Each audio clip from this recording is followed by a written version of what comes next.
Oh, so they do have balls, and they are in the same place. Ooh, bacon. Greetings, my tasty morsels. It's Reverse BLT here. Welcome back to the channel. I'm about to get into Chapter 2 of the Book of Boba Fett, and it's a full 14 minutes longer than the previous episode, which kind of supports my theory from last week that there was a lot cut out, because you could kind of feel the edits. I think that this episode being substantially longer is kind of almost proof of that.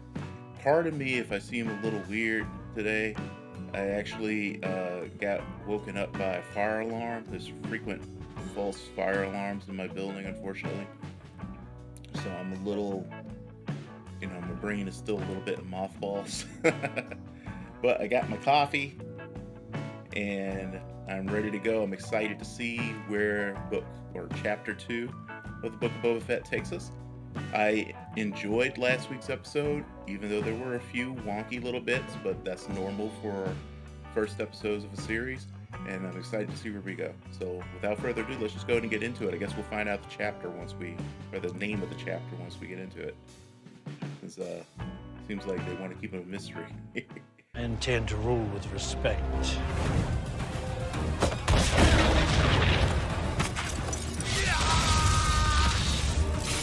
I noticed there were a lot of Fennec, people who alive. didn't like the fact that Boba Fett was not as much of a scoundrel, or didn't seem as much of a scoundrel. I assume that's going to be explained. It's probably part of the reason why we started getting this sort of backstory that's taking place right after the Sarlacc pit with the Sand People. Man, what the heck? I just put you on Do Not Disturb. Okay, I'll have to tell you about that later. I have a friend of mine who's asking me questions about the Wheel of Time right now. I'm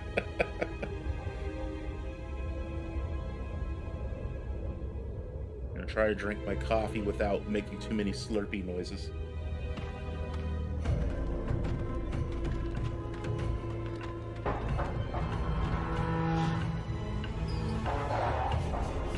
Character we're being introduced to. Oh wait, this is one of the okay, it's too early. This is the guy that she didn't kill from last week. Speak, prisoner. Well, if he's not gonna speak, he no longer needs his head.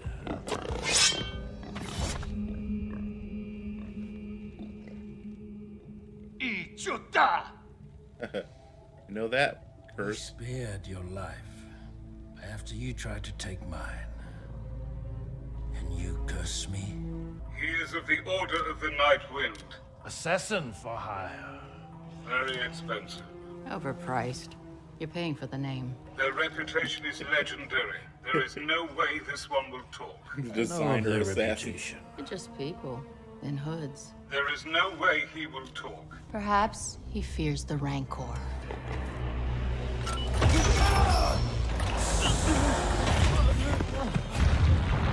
We all recognize where he was sitting.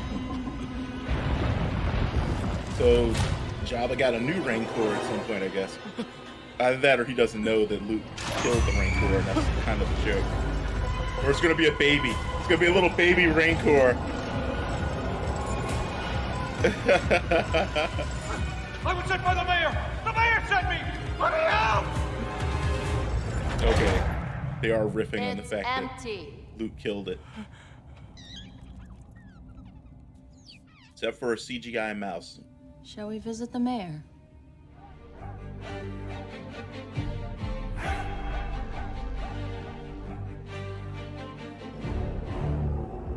Tribes of Tatooine, huh?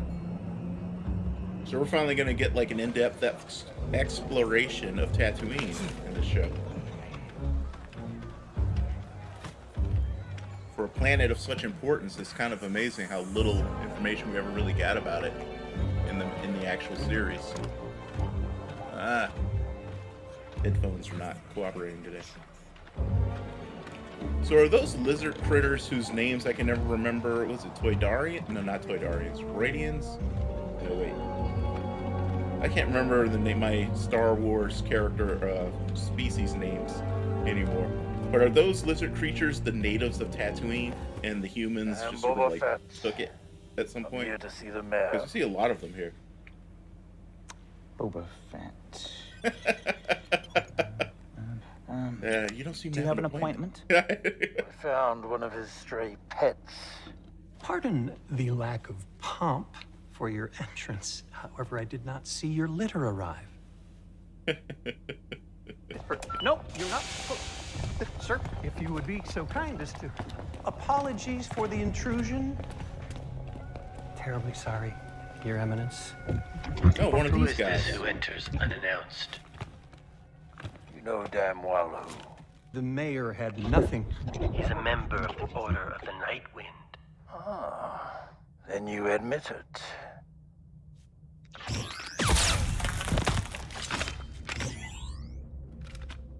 Give this man his reward.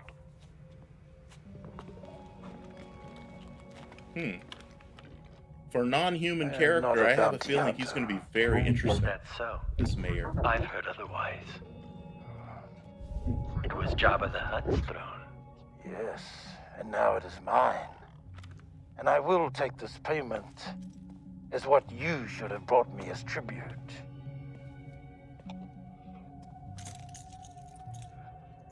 Some advice. Running a family is more complicated than bounty hunting. Is that it? Go to Garza's sanctuary. You'll see what I speak of. Actually, I'm wondering if that's a puppet with just a little bit of CG used to enhance it.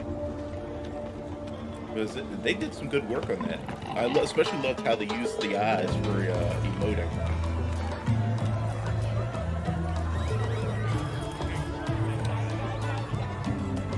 If you guys aren't sweetening your coffee with brown sugar, by the way, you need to start.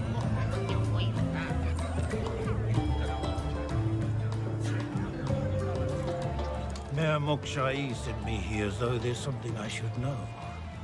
Now you're sweating like a Gumton Mustafa. You haven't heard. Heard what? The twins have laid claim to their late cousin's bequest. The twins are preoccupied with the debauchery of Hutta.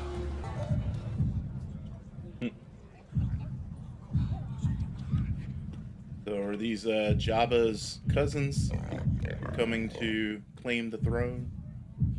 I assume they're definitely on a litter with a whole bunch of attendants. That armor seems like it should cover more. Unless it's just for show.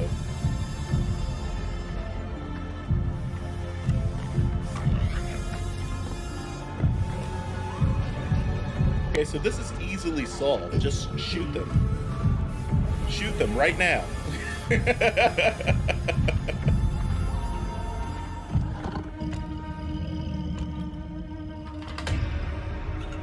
I am Diesel McCock Wookiee. Most powerful Wookiee of all time. You can bring as many gladiators as you wish. But these are not the deathbeds of Dur, and I am not a sleeping Trandoshan god.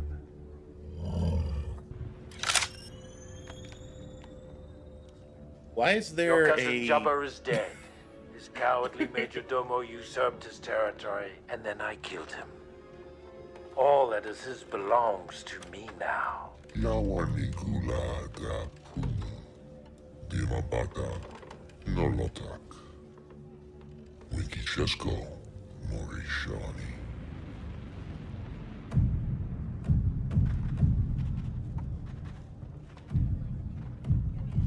There's a surprising lack of killing in the show.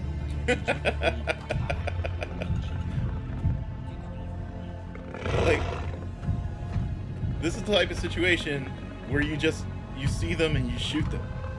I mean, this isn't like with the mayor, where there's actual politics that can be resolved in a normal political way. This is conflict between crime lords. You just kill them. They're Hutts. We would have to get permission if you want to kill him. Wait, from whom? Maybe it's settled. Okay. You I really guess I'm think talking. I'm speaking too soon. Clearly, there is some sort of overarching, like, big-ass political thing with the crime business in the Star Wars universe. Did they make his floor a low-key Mickey Mouse symbol? Alright, so more flashbacks to learn how he went from the type of person who absolutely would have just shot them to someone who wants to rule with respect. And he's learning how to fight with that weird stick that they use.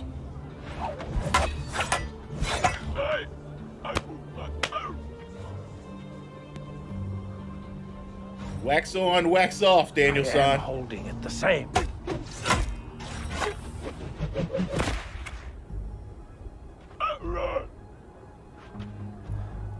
Again.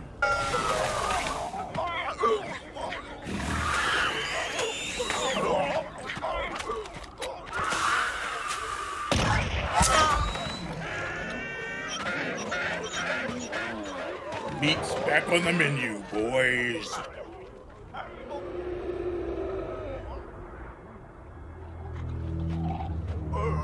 What be that? I mean, Boba Fett spent a decent amount of time on Tatooine, right? Why does he seem so clueless about everything that's a threat here?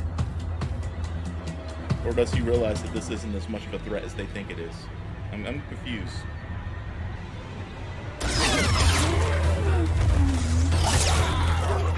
Oh, it's another,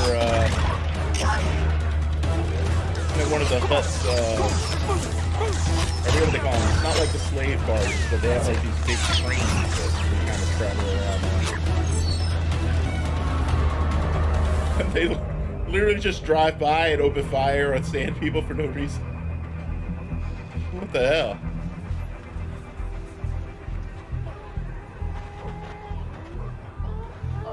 Man, who would have thought the sand people had such a shitty lot in life? All these years, we thought they were basically just bad people out there in the desert ambushing everybody and stuff, and apparently they're just downtrodden folks who keep getting killed by folks on random trains and random critters that live under the dirt, or sand, I should say. I'm sorry, sand people, I misjudged you. Then you had that random Jedi that came through a long time ago and killed a whole bunch of them. Of course, that one seemed justified. I mean, they did kidnap and who knows what else to his mom.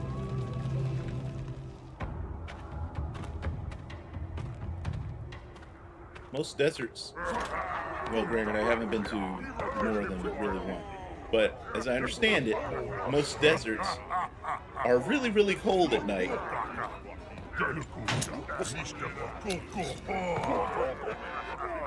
Yeah, they get super hot in the day and super cold at night.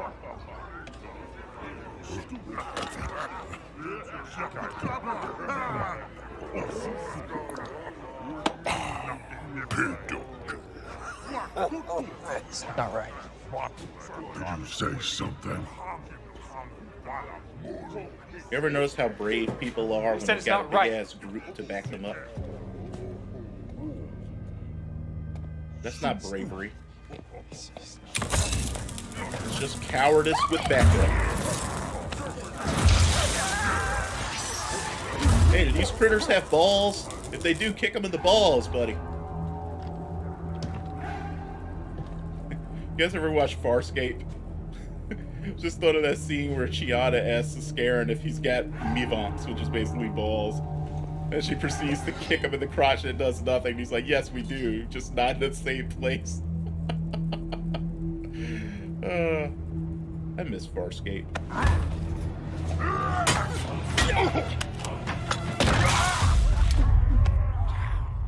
Time to show off what you've learned.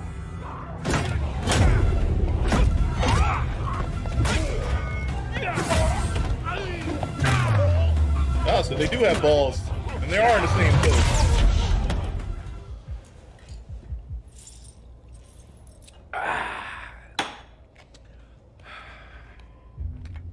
Now that I have intervened in this random fight for no real reason, I will leave.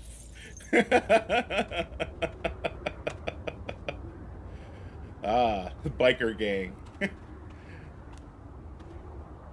So I guess that was his reason, because he wanted to steal one of their bikes.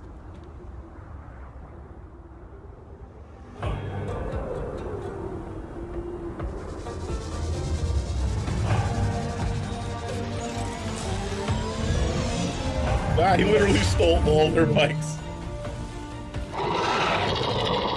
Haruka has returned to further elevate you guys. You pathetic losers who could never have become better without outside intervention. This feels almost like a parody of the white savior trope. Okay, but the other ones are gonna just like ram right into you. Is momentum not a thing in Star Wars?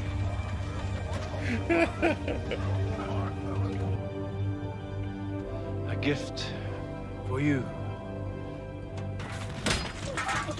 What the hell are you idiots doing? No! No! Stop! I will teach you how to ride. And these people need hella help. Anytime their first instinct was just to start smacking the damn thing with their stick. This makes it go. Okay, go. Stop.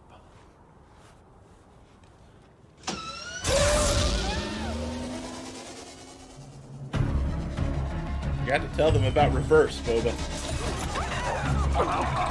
Jump to me! Jump!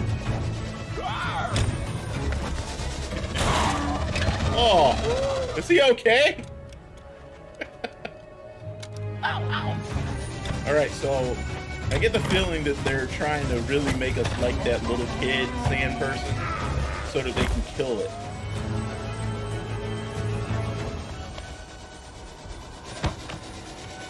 Cue triumphant music.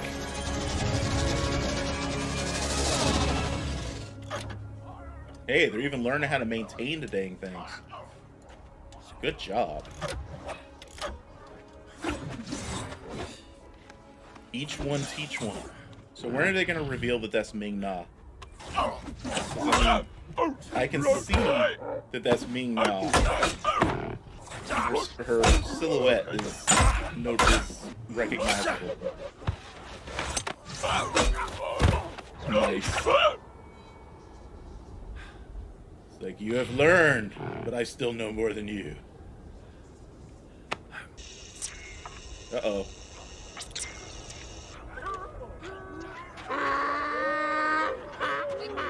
Long Speeder returns. Hey guys, we should all start calling trains long speeders. Or since a speeder is like a bike, maybe, should we call it long bike? No. Long car?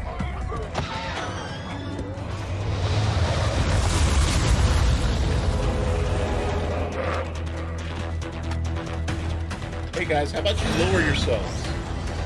Get behind the cover. Don't stand up at the cover.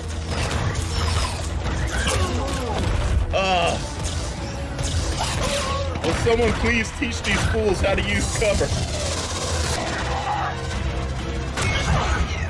You gotta be careful, guys.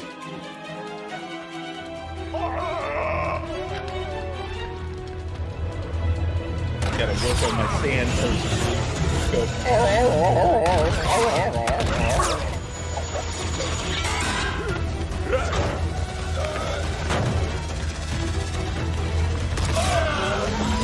You guys are terrible at this.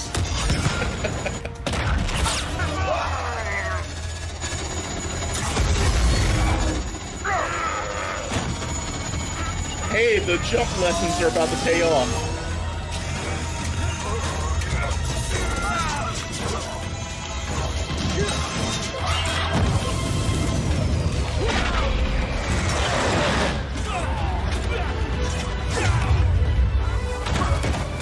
Trying to capture some of these guns, guys.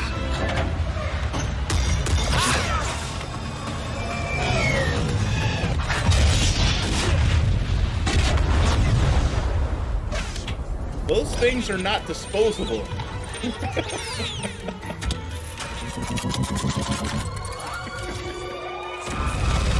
Felt like something out of a Evil Dead movie. You know, the little montages where you would build stuff.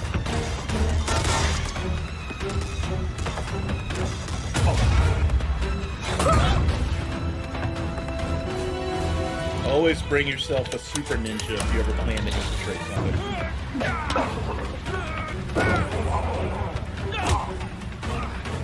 Use your hips, dude.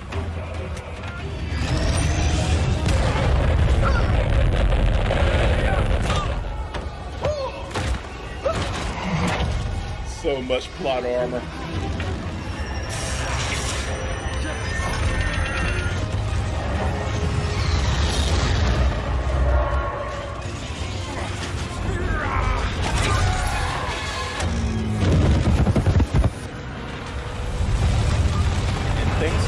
Of physics, everybody died. Oh wait, this is Star Wars. Taruk Makto has done it again! All praise to Taruk Makto. There we go. Now you guys are cooking with gas. Quick question, how are you getting it back? Who's the leader?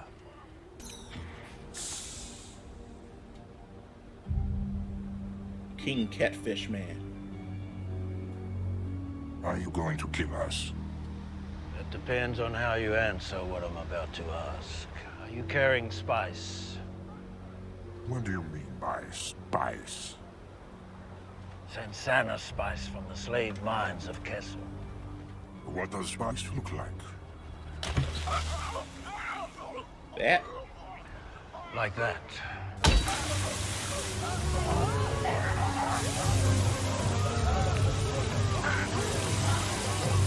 Got a lot of work to do to teach these guys to think more further ahead than 5 minutes. You're spilling all that water into the sand, idiots. You are warriors.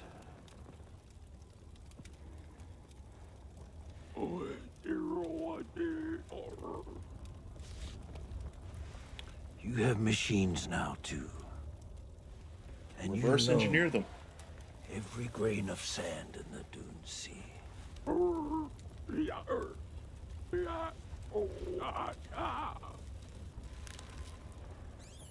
I don't get it. A lizard? I think you're supposed to eat it. Oh, okay. I was wondering when we were going to get into the vision quest element that was clearly being presented here. I think I swallowed it. So that lizard is peyote, basically. Tricky little bugger. I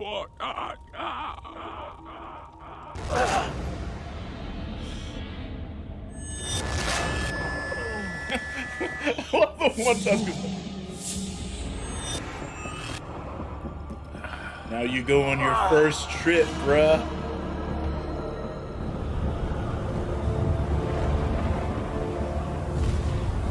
That little tree of life imagery.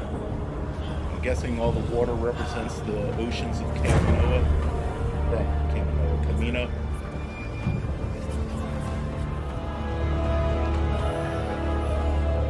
Sarlacc pit, okay. I wonder if all the red eyes were supposed to represent the other clones, or the different people he killed, or what? I'm watching his father leave. You must break free, Taruk Makto. Accept the wisdom of the lizard and move on. I want to know what happens to the lizard after it guides you from inside your head. Does it somehow go back out? What the hell kind of weird creature is that? Oh my god, did he like physically leave and wander the desert all night while he was having that vision? He has made it back from his vision quest. He is now truly one of us. One of us. Gooble gobble, one of us, one of us.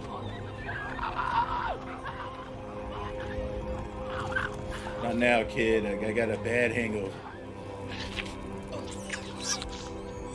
I thought he was part of the dream.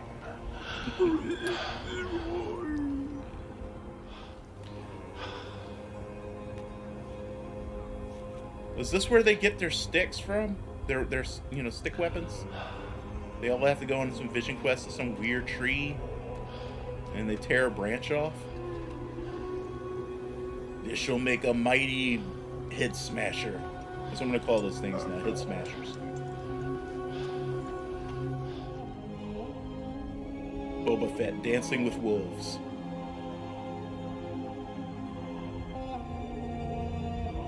Or Last of the Sand People featuring Boba Fett. Seriously, this is like an actual... I'm not even going to call it a parody anymore. This is basically the plot of white savior trope movies with, like, indigenous peoples. Except being done with a, non-white actor. Because he's what, Maori, right? I can never remember his actual name. It's like Temua, I think. So I think it's kind of fun, actually. We're doing this trope, but with like a completely different person. Now I feel like they're deliberately calling out Lawrence of Arabia. Gooble gobble, one of us. It also kind of vaguely echoes Darth Vader's outfit. Oh, you've earned the right to your own tent, I guess. That or this is the place where we ceremonially carve out the head smashers.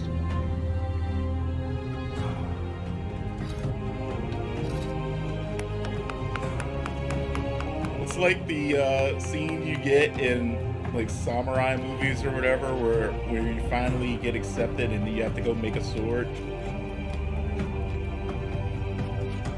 This is the most important part. This is the head smashy bit. I mean, I'm having fun with it, but like, this is actually kind of cool.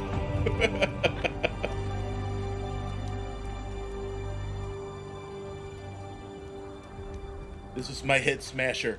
There are many like it, but this one is mine. I will maintain it, and in turn, it will protect me. How's the whole litany of the rifle thing go? I can't remember. Take your seat among us, Taruk Makto.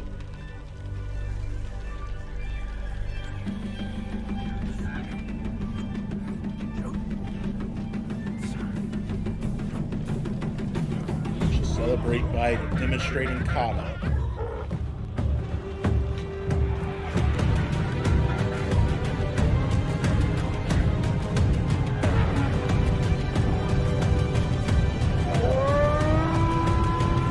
I'm actually wondering to myself whether it would have been better to actually present the story just linearly rather than jumping back and forth between the, I guess, present day of the storyline and the this sort of prehistory with him and the Sand People. I don't know. I'll actually have to think about that. I am finding it interesting to see this past he had with the Sand People, actually, because it's doing a couple of things that, I never really even thought about, but like, we're getting some actual history of the Sand People.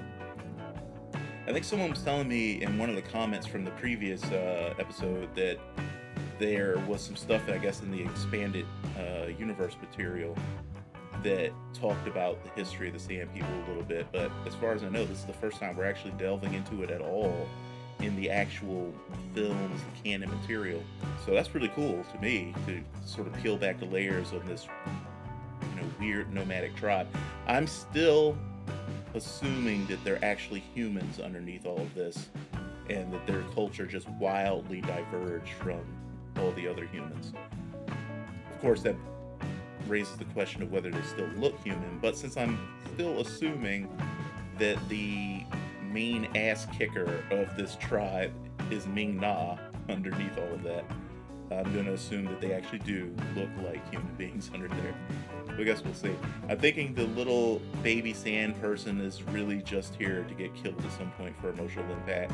They're doing little bits to make us kind of like the character, which is actually kind of difficult since the sand people don't speak in, you know, normal, you know, in actual words that we can understand. So they're all the emoting has to be done with their whole bodies to sort of get us to say, oh, that one's cute, or that one's fearsome, or whatever. I actually think they are doing a pretty good job at that, though. The present day stuff is really interesting with the politics, which I didn't expect. Again, you know, it's like I expected a more straightforward world of bounty hunters kind of thing, you know, where you see a threat, you eliminate it kind of stuff. But it seems like we're going more with sort of almost like a gangland movie sort of thing, which I wasn't expecting at all. So there's actual politics involved, where you think back to, say, like the Godfather movies or Goodfellas even, and things like that, where, you know, each group of criminals had their own structure that had to be taken into account, and their relationships with one another had to be taken into account. And so if you were smart, you didn't just go to war and all that. So I'm going to take back what I said at the beginning, where I was like, oh, just shoot them, because it's becoming clear that there's a bigger political angle that actually does have to be taken into account, and we just haven't been shown all of the details of how this criminal world works. Because what's her name? Ming-Na's character, Fennec? Yeah, Fennec, I believe. Isn't it a type of wolf? I mean, not wolf, fox? I think it is. No, like the Fennec fox. But Fennec said that he would have to get permission from someone to go after the Hutts. That's interesting. I'm curious. I definitely want to see more of that. I really like the mayor as a character. I don't know how much practical, how much was CG. They did a really good job with it, though. And I really like how expressive they managed to make it, especially considering that it's a non-human character. It's always difficult to convey emotions that we would immediately recognize when you're looking at something that's as completely not human as that thing was, because it's essentially more like a hammerhead shark than anything that looks like something we would understand, or, you know, in terms of mammalian characteristics and emoting. So I thought they did a really good job with that.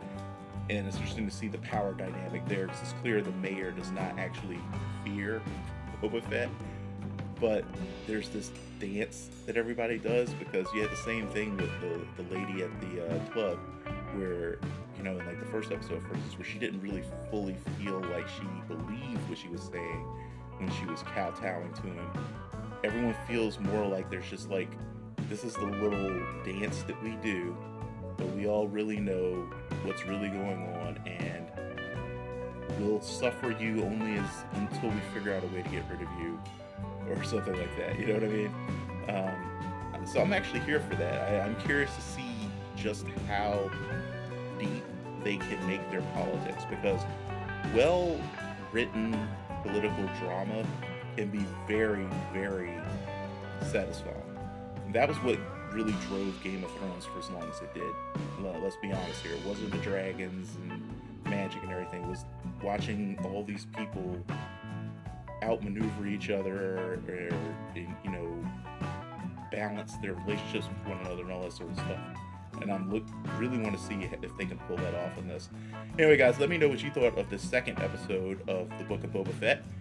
Do you think that it's interesting, the take that they're going with here, or would you prefer to have seen more of a classic, you know, rogue bounty hunter, shoot first, ask questions later kind of approach to this world?